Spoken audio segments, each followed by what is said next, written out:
This is about something that's close to you. It's spirituality. And it hurts that people would be that callous or that mean or that harsh to do something like this. But someone did, busting the glass door of the Miami Islamic Center in West Kendall. And there's still a muddy footprint on the glass left behind by the suspect. This is the third time the center has been vandalized. There was a similar incident late last month.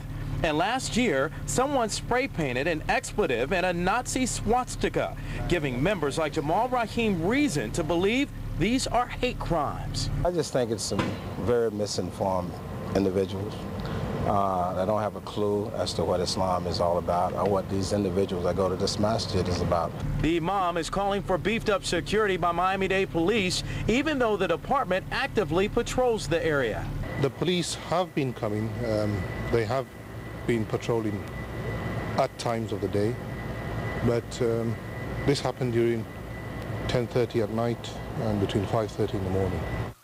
Now, right now, you're taking a live look at Miami-Dade investigators. Since our report, they came out here to continue their investigation, to take fingerprints and everything else of this latest act of vandalism, which some consider hate.